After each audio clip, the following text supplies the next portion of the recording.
a lot of what Georgia has accomplished under Kirby Smart has just been outright ridiculous. I think when you look at what they've done, especially in this decade, only losing to Florida and Alabama so far, ridiculous. The back-to-back thing, ridiculous. Going to the national championship in year 2, ridiculous. But I just discovered another number today that I thought was just absolutely unreal. Georgia has 3 traditional rivals: Tech, Auburn, and Florida. Georgia Tech, Auburn, and Florida. Right? I know there's a budding rivalry with Alabama. Clemson is an old one a little bit. Maybe they build something new against Oklahoma or Texas, more likely against Texas. There's some banter with Ohio State. Those aren't rivals, though. It's Auburn, Tech, and Florida. Well, under Kirby Smart, 8 seasons. It's like 22-4 against those teams. They're 3 rivals. They have just dominated while Kirby Smart. And you know he loves every single bit of it. He gets up for those games in a different way. You can see it in Jacksonville after those wins, how much it means to the program, how much it means to Kirby Smart. But rolling through this, I mean, looking at Georgia Tech, 2016, what happens? Couple late touchdowns, and in Kirby's first year and Kirby's first time coaching as the head coach in that rivalry, Georgia loses 28-27. Well, guess what? Since that moment, the Dogs have not looked back. Georgia has not looked back, and it's been not close. 38-7 in 2017 when Georgia went on to be the national championship runner-up. In 2018, this was the year that Georgia lost the Sugar Bowl to Texas, but they win 45-21 against Georgia Tech that year. And then it gets worse, 52-7 in 2019. That one was in Atlanta. 45-0. They played 2 in a row in Atlanta because 2020 did not happen. That was one of the games that got cut out because of COVID. So then it jumps to 2021, national championship year, 45-0. It was domination. Brock Bowers had a really big game. Stetson obviously played well. Goes back to Athens, 37-14. Gets a little bit more competitive the last 2 seasons. Then 31-23. It's a rivalry game. That happens. Competitive games happen, but it hasn't been close, right? 6-1 against Georgia Tech. 6 in a row against Georgia Tech. That's what you want out of a rivalry game. Well, let's look at Florida. This is the one that they've struggled with the most. First year, 24-10. Look, that 2016 team is just not reflective of the rest of Kirby Smart's tenure with Georgia. And they lost. So he lost to 2 of them in 2016.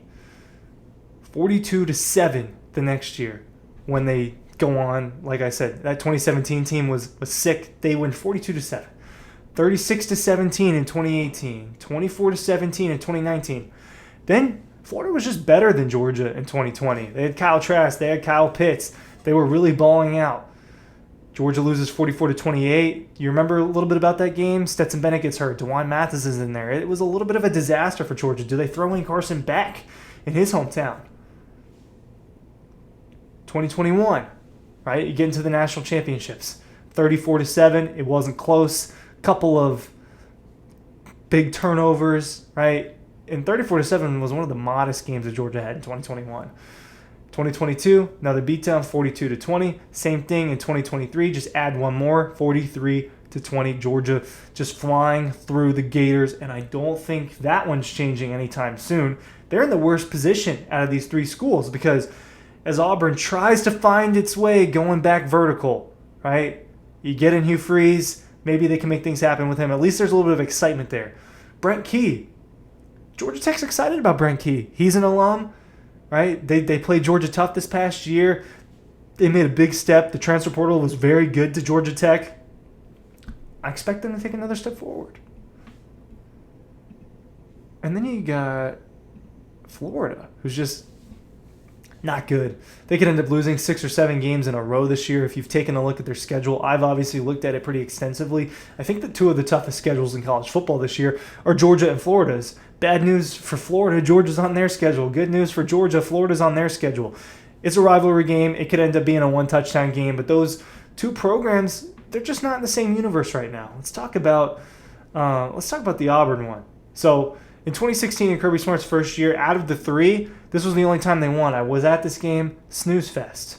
13-7. Maurice Smith with the pick 6. the guy that they almost couldn't bring in because of the transfer portal was different back then, if you guys remember that story. Then you move on. 2017, they go down to Auburn and they get thumped. What happens a few weeks later in the SEC championship game? Georgia thumps Auburn 28-7. DeAndre Swift takes off and runs to Philadelphia with his trophy. Runs home to Philadelphia with his trophy. I think that's what the announcer said, at least in that game.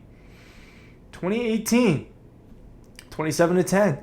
Might work. 2019, tough game. Jake Fromm, big throws. Dominic Blaylock, big touchdown. 21-14. 2020, Stetson Bennett started this game. COVID game. Seats are all, everyone's everywhere, right? You could be in little pods with people.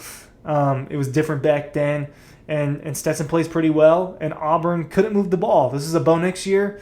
Bo Nix was with Auburn for 3 of these, right? And I'm talking about those 3 right now. They beat him again in 2021. That was down in Auburn. It just was never going to be close. I remember Auburn folks that year were very confident, and they just went away with nothing. You move on to 2022, blowout at home for Georgia. They just ran all over them. It was one of the best rushing performances for Georgia since they had Nick Chubb and Sony Michel.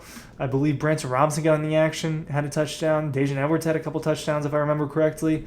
2023, dramatic. The Brock Bowers happened. That's what happened in the fourth quarter. He gets those 2 one-handed catches. He gets the game-winning touchdown. He's mossing people left and right. And I think that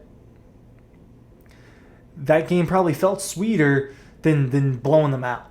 I think that's kind of how you would describe that one. But you go through, and under Kirby Smart, they've absolutely dominated all of these programs. And, well, look, there are Kirby Smart reasons.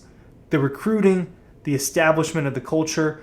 Georgia has just become a giant, and a giant slayer in Alabama, right? So Georgia has just become that. It is one of the elite programs. It is the elite program in college football right now. I think that if you did a roundtable with a bunch of college football experts, throw me in that roundtable, throw other local guys in that roundtable, throw national guys in it, almost everyone's going to say Georgia's the best program in college football and probably will be for the remainder of this decade if they had to guess. I don't really think that's a speculatory statement. I think that's maybe it's a bad assumption, but I think it's a good assumption. Now, there's the other piece to it. Kirby's a dog. And when I mean dog, not just hard worker, he went to Georgia. He wasn't very successful against those rivals compared to what they're doing now. And I remember hearing Jamon Dimas-Johnson, right? This is a guy who obviously has won a national championship now at Kentucky, but a 2-time national champion, 1-time starter national champion for Georgia as a linebacker, right?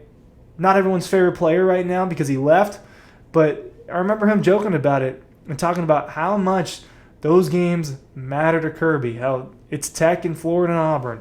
He hates those places, and he wants to beat them as if he was the one going out there on the field doing it himself. That's just kind of the extra juice you get out of it with Kirby Smart. You think about what they've done in this new decade of 2020. We played 4 seasons in 2020.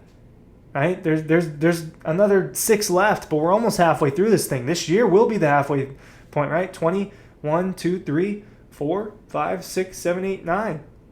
So this is the halfway mark after this season. And it'll be interesting to see how successful Georgia is against these rivals this year. I expect them to sweep these teams this year, as they've done the last 3 years, and as they have in a few of these seasons under Kirby. But it's only Florida and Alabama that's beaten Georgia since 2020. That 2020 game, they've lost 3 times. 4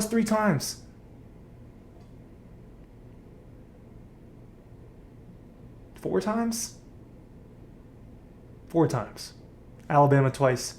Alabama 3 times and Florida once, right? I almost had that wrong. Lost to Bama in 21, lost to Bama in 23, lost to Bama in 20, lost to Florida in 20. But that's it. It's just been Alabama and it's just been Florida. No one else has really been able to touch Georgia. That's what Kirby Smart's done. And I thought that the 22-4 was a ridiculous stat. Thanks for watching.